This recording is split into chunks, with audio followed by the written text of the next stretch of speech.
Okay, here's a test. This is a simple experiment of what happened on September 11, 2001. Here I have some common, ordinary plastic office stackable trays for in and out boxes that would like to see if, with a few simple experiments, if I can duplicate the effects of the plane impacts of the Twin Towers on September 11, 2001.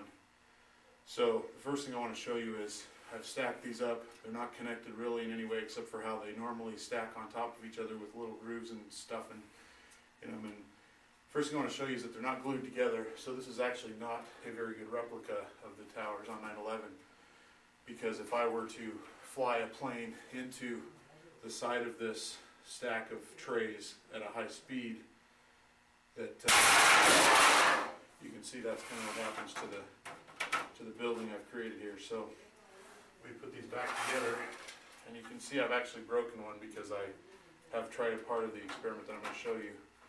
So with this experiment, this represents the Twin Towers, one of the Twin Towers, let's just say one of them. And in this experiment I've got 11 trays, each of which would represent 10 floors of one of the Twin Towers, World Trade Center 1, World Trade Center 2, take your pick. And so the next thing I want to show you is, now that you know that these are not really connected in any way, which goes to show that they're not a real exact duplicate or replica of the Twin Towers, because they have only 3 sides, actually 2 sides, where they're fully connected going up, and they're empty in the front, so there's no fascia or rear connection in this replica building. Just a simple illustration. Try it yourself, duplicate the results, and let's get to the bottom of what really happened on September 11, 2001.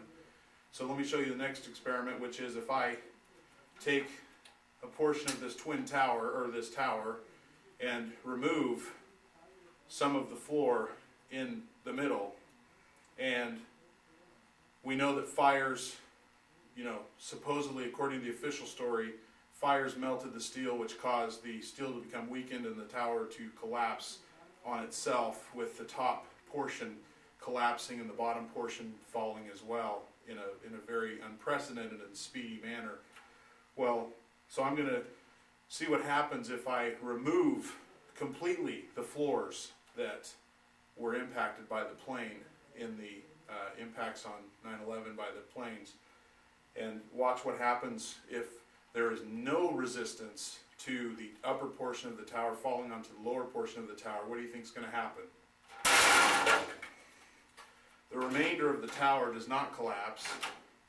Now, some people have said, well, there was a lot more weight.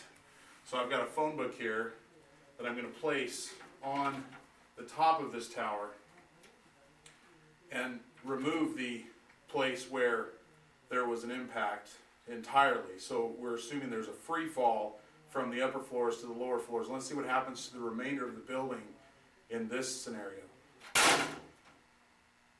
Let's try that again. We lose some of our weight. There might have been some collapsing, tipping due to the lack of integrity somewhere, but the remainder of the building remains standing, the lower floors. So the other thing I want to show you is if I have the upper portions of the Twin Towers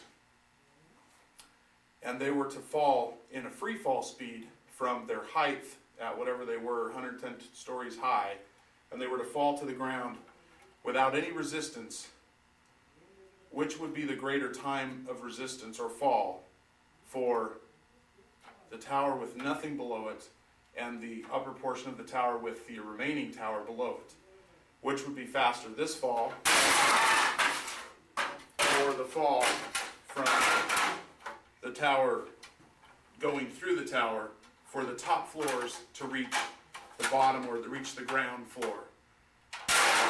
The reality is the free fall is much faster, but on September 11, 2001, the upper portions of the tower, we saw an unprecedented example of something that's not found anywhere else in nature. The top floors fell and reached the bottom floor and the ground floor in the same time, or just about the same time as they would have if they had fallen at a free fall speed. So just go to show you that it is not physically possible with my simple experiment to duplicate the results of September 11th, and I would encourage you to try this result yourself, see if you can get similar results, and let's get to the bottom and call for an official third-party objective investigation of the events on September 11, 2001, and really get to the bottom of what happened, because in nature, buildings do not fall the way the buildings fell. 3 buildings fell on September 11, 2001. Go to stj911.org and wtc7.net and learn more information about this phenomenon for yourself. My simple experiment, duplicate it, and let's get to the bottom of what really happened on September 11, 2001.